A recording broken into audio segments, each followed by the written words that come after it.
और राघव सरकार भी अपना हाथ नहीं बढ़ा रहा। कह रहे हम दोनों में जो हारेगा तो हारेगा किससे? यदि हारेगा भी तो किससे हारेगा? राघव सरकार भी परात की ओर हाथ नहीं ले जाते, जानकी जी भी हाथ परात की ओर नहीं ले जाती। सखियां बड़ी संकोच में हो गई। अरे न दूल्हा हाथ बढ़ाए महाराज, न दुल्हन हाथ बढ़ाए, क्या हो गया?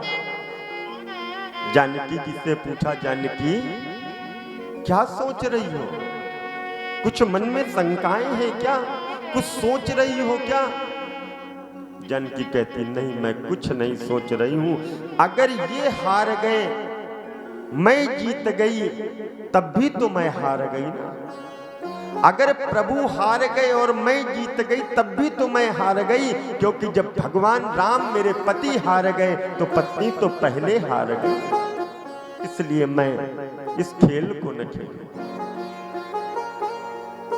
अब तो जिस सखियों ने कहा कि अच्छा, व्यंग करना चालू कर दिया थोड़ा थोड़ा, और व्यंग भी बड़े विचित्र विचित्र तरह के। एक सखी तो यहां आई, आकर के कहने लगी, लक्ष्मण जी से सीधा पूछ लिया। लक्ष्मण जी बैठे हुए आकर के बोली, लक्ष्मण जी ये बताओ, मैंने सुना है तुम चारों भैयाओं का जो जन्म हुआ खीर खा करके हुआ। लक्ष्मण जी ने कहा, कैसे पता चला? जो साली साहिबा होती ना, जीजा जी से खूब मजाक करती, खूब बातें करती। और महाराज मिथिला की देवियां आज जगत के प्रभु मिथिला में ससुराल में पहुंचे हुए हैं, तो साली साहिबा आकर के उनसे जो जो मजाक करती हैं, जो जो भाव और भक्ति के साथ में कहती हैं, मजाक में भी भक्ति छुपी हुई है, प्रेम छुपा हुआ है, कोई बनावटीपन नहीं है।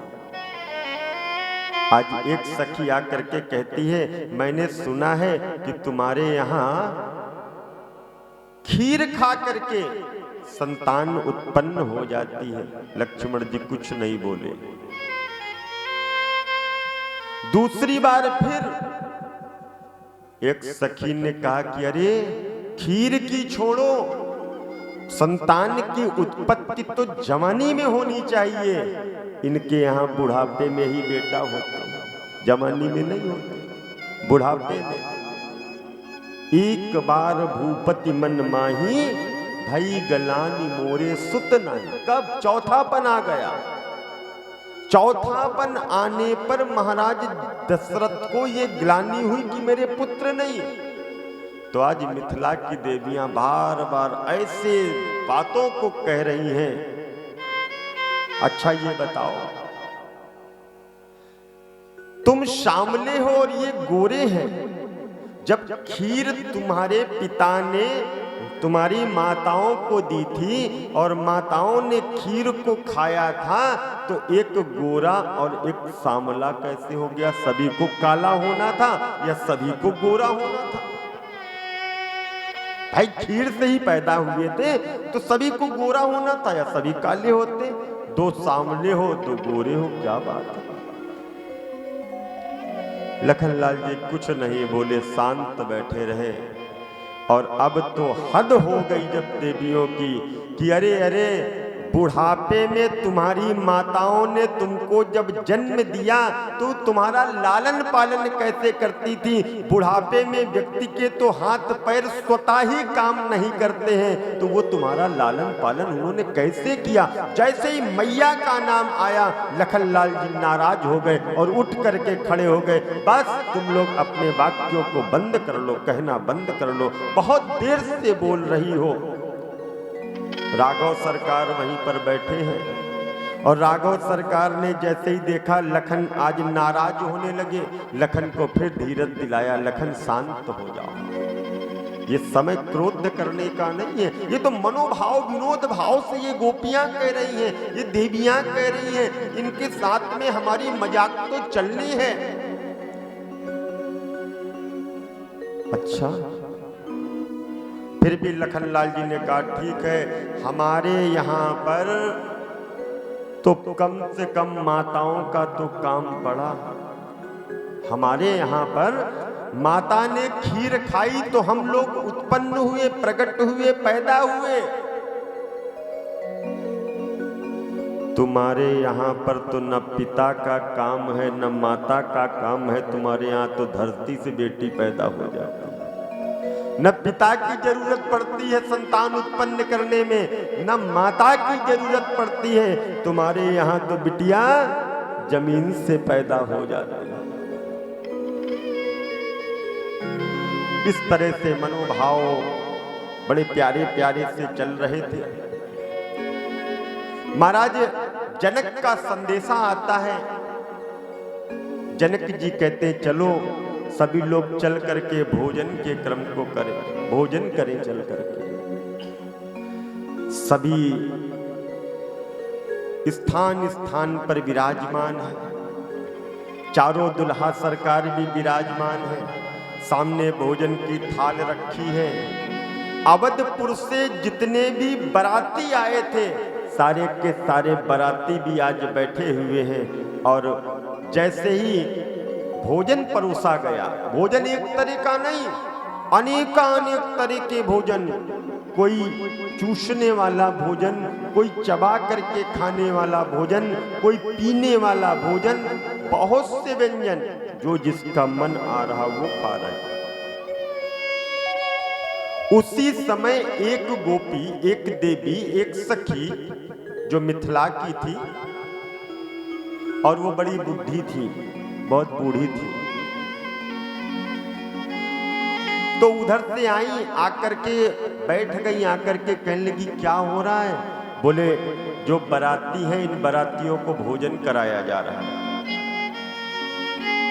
देखिए अब का नियम ये हो गया है कि बारात पहुंची, भोजन जिसने करना है करे, नहीं करना है मत करे। बारात पहुंची, गेस्ट हाउस के अंदर, होटल के अंदर, लॉज के अंदर, भवन के अंदर, पांडाल, जो जहां व्यवस्था आपने की है वहां बारात पहुंची, आपकी एंट्री अंदर हो गई। इसके बाद आपने कुछ खाया, नहीं खाया, बैठे, नहीं बैठे, कोई भी पूछने वाला नहीं आपसे, कोई बात करने वाला नहीं। मिथिला में जिस समय बैठे ना बड़े प्रेम से खिलाते हैं, एक पूड़ी, एक कचौड़ी, ये ले लो, ये ले लो, ऐसे खाओ। आज जैसे ही मिथिला में बैठी हैं, देवियां आकर के बैठी हैं और देवियों ने एक ढोलक ले ली, एक देवी ने, और कहने लगी चलो।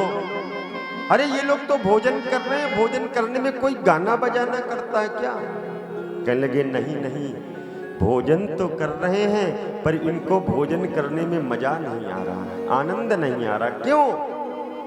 भैया मैं भी बारातों में जब जाता था, छोटा था, चला जाता था बारातों में, और बारात में जाकर के जब कहीं कहीं पर ऐसी व्यवस्था होती थी कि घर के आंगन में भोजन करना पड़ता था, तो उस समय क्या आनंद आता था।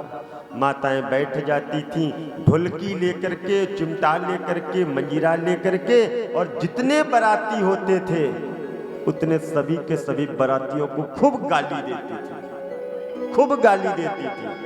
मतलब इतनी गाली देती थी और एक दूसरे से पूछ लेती थी कि इनका नाम क्या है, इनका नाम क्या है, वो जो काले कोट वाले हैं उनका नाम क्या है, वो जो सफेद कुर्ते, सबका नाम पूछ लेती थी और नाम पूछ पूछ करके गाली देने लगती थी। यहां जब देवियां बैठ करके गाली दे रही थी, उसी समय भूल गई महाराज अवधेश का नाम, और अवधेश के नाम को भूल करके मिथिलेश को ही गालियां देने लगी।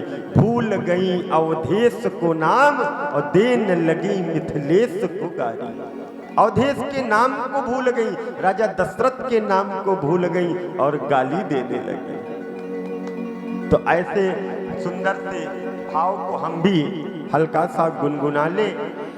और उधर जो सखियां बैठी ना, सखियों ने ऐसे ही इशारा किया, सुनो धर ध्यान सुनो धनुधारी, गारी मिथिला की धरधार सुनो धरधारे गारे मिथिला के श्री रघुबर अवध बिहारी गारी मिथिला के श्री रघुबर अवध बिहारी गारी मिथिला के।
यहाँ पर भगवान राम की ओर ऐसे इशारा करती है।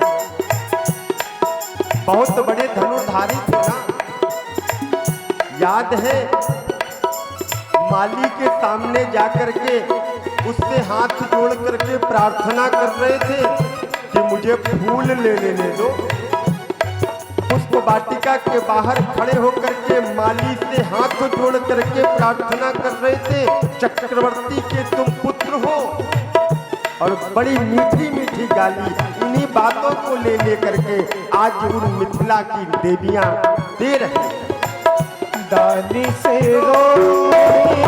महिमा मंडित, दानी से महिमा मंडित, फुलवारी में पुष्प चयन हित, फुलवारी में पुष्प चयन हित, बन मलियन आगे भिखारी, ओ बन मलियन आगे भिखारी,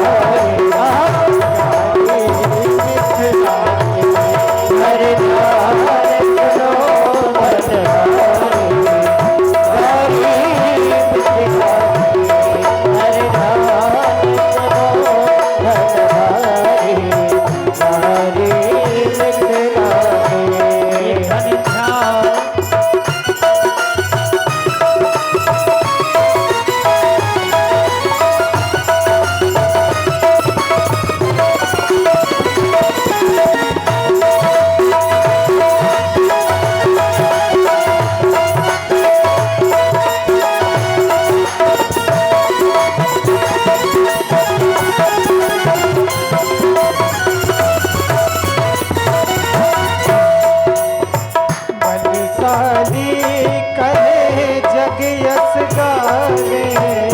बलशाली का जग यश गावे, उड़त सुमन पसीना आवे, उड़त सुमन पसीना आवे, अस विक्रम के बलिहारी, गारी मिथिला की, अस विक्रम की बलिहारी, सारी मिथिला के हर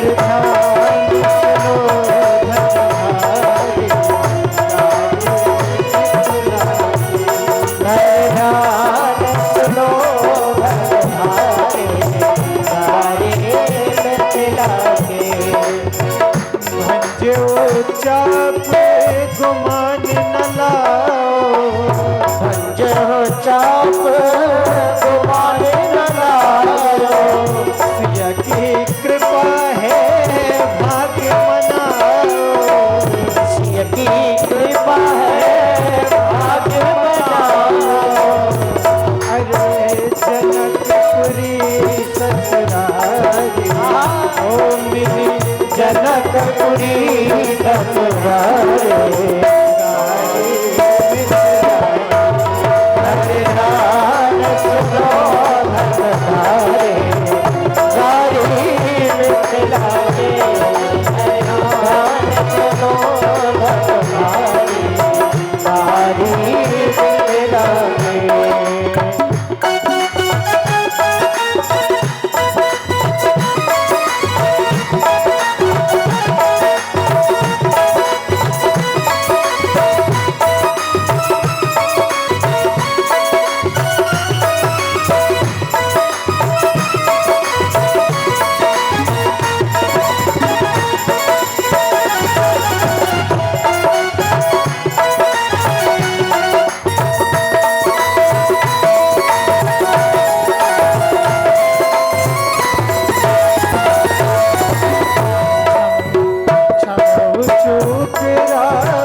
तुम्हारी हम सरहज सारी, गारी मिथिला की, तुम्हारी हम सरहज सारी, गारी मिथिला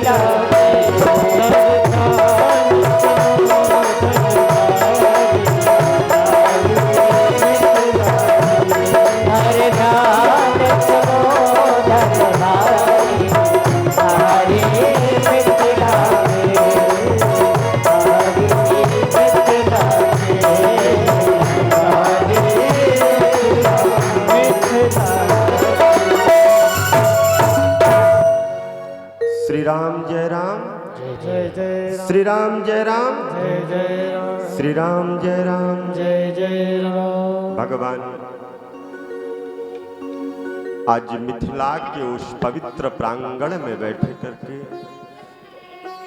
मिथिला की जो देवियां हैं उन देवियों के मध्य बैठ करके भोजन भी कर रहे हैं और मंद मंद मुस्कान भी निकाल रहे हैं। देवियां हंसती हैं कि अरे देखो तो सही, इनको इतनी गालियां मैंने दी फिर भी ये हंस रहे हैं। भैया बड़े पुण्य वाले होते हैं, बड़े भाग्यशाली वो व्यक्ति होते हैं जिनको साली और सरहज ससुराल में जाकर के गाली सुनाती है। ये तो मिथिला की देवियां हैं, भक्ति के साथ गोविंद के साथ में बैठ करके ब्याह के उस सुंदर पावन उत्सव में आज अपने भाव जो है वो गोविंद के सामने रख रहे हैं। जैसे कल माली ने कहा कि अगर आपको अंदर जाना है तो आप ऐसे नहीं जा सकते। राघव सरकार ने कहा कैसे जा सकते, जब वहां का माली भी भगवान के साथ में मजाक कर सकता है और परमात्मा फिर भी क्रोध नहीं करते हैं, उस माली के भी भावों को स्वीकार करते हैं। जब माली ने कहा अगर तुमको पुष्प लेने के लिए अंदर जाना है तो इस मुखड़े से सिया जी की एक बार जय बोल दो, जानकी जी की जय बोल दो और सीधे आप पुष्प लेने के लिए चले जाओ। आज वही देवियां कहती हैं क्योंकि माली के मुख से मैंने सुना कि मैंने इनको दरवाजे पर रोक करके रखा था, इनको अंदर फूल लेने के लिए प्रवेशन नहीं दे रही थी, प्रवेश नहीं कराने दे रही थी। आज देवियां कहती हैं मैं सरहज हूं आपकी, कोई साली है आपकी और सालियों की बात और सरहज की बात अच्छी लगती है, सुनते हैं। भगवान राघव सरकार को काफी दिन व्यतीत हो रहे हैं। बाबा यहां तक कहते हैं कि पहले के समय में जब 10-10 दिन बारातें रुका करती थी, आज के समय तो गए भोजन किए, पता नहीं जिसके यहाँ गए उससे मिले भी कि नहीं मिले, लिफाफा पकड़ाया और जी जा रहा। ब्याह होते थे लोगों के घरों में पता चल जाता था कि इसके घर में कोई उत्सव होने वाला। आज तो जिसके घर में आज बारात होने वाली है उसके यहाँ पर भी यही लगेगा कि यहाँ पर कुछ नहीं होने वाला। क्यों? क्योंकि कोई रिश्तेदार नहीं आते, कोई नातेदार नहीं आते। जिससे पूछो अरे हमारे पास समय कहाँ है, ये काम है, इस काम को करना है, यहाँ जाना समय नहीं। आज मिथिला में बहुत दिन हो गए और बहुत दिनों के बाद आज सारी देवियां सुंदर सुंदर श्रृंगार करती हैं। राघव सरकार भी नित्य वहां पर आनंद लेते हैं। एक दिन की बात, महाराज दशरथ ने गुरुदेव के पास जाकर के गुरुदेव को वंदन किया। गुरुदेव बहुत दिन हो गए हैं, अब हमको चलना चाहिए। गुरुदेव ने जाकर के महाराज विदेह को बुलाया और महाराज विदेह को बुला करके कहने लगे राजन, अयोध्यापति महाराज दशरथ चलने का आग्रह कर रहे हैं, आप आज्ञा करें, क्या करना है। जनक जी ने जैसे ही इन शब्दों को सुना कि महाराज दशरथ चलने के लिए कह रहे हैं, मानो ऐसा हुआ कि जैसे किसी मछली को निकाल करके जल से बाहर फेंक दो, वो दशा उनकी होने लगी। अरे आज हमारी बेटियां हमसे दूर चली जाएंगी। नहीं नहीं, आज और कह दो, उनसे आग्रह करो, उनसे विनय करो, मैं स्वयं चलता हूँ महाराज जी के पास में। और जनक जी गए दशरथ जी के पास में, प्रणाम करने लगे। आज और रुक जाओ, कल चले जाना। दशरथ जी पुनः रुक गए। दूसरे दिन ये हुआ कि भाई आज रोकने के लिए मत कहना, आज तो हमको चलना ही चलना है। बहुत से दहेज की वस्तुएं एकत्र होने लगी, सारा समाज एकत्र होने लगा। यहां तक कि जैसे ही रात्रि में पता चला कि महाराज प्रातः काल वैदेही का सुंदर सा डोला जनक से हट करके अवध की ओर प्रस्थान करेगा, प्रातः काल विदाई होने वाली है। जितने पूरे मिथिला के लोगों को पता चला, मिथिला के लोगों ने, देवियों ने आज ही खाना खाना बंद कर दिया, आज खाना खाना बंद कर दिया कि आज सुबह होते ही कुछ देवियां तो यहां तक कहती हैं, भास्कर है सूर्य आज आप निकलना मत, आज आप ढक करके रहना, आपका उदय नहीं होगा तो सुबह नहीं होगा और सुबेरा नहीं होगा तो मेरी वैदेही भी मुझसे दूर नहीं जाएगी, उदित मत होना।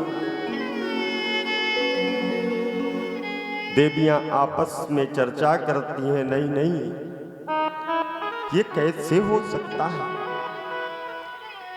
बिटिया जिसका ब्याह हुआ है उसको विदा तो होना ही पड़ेगा।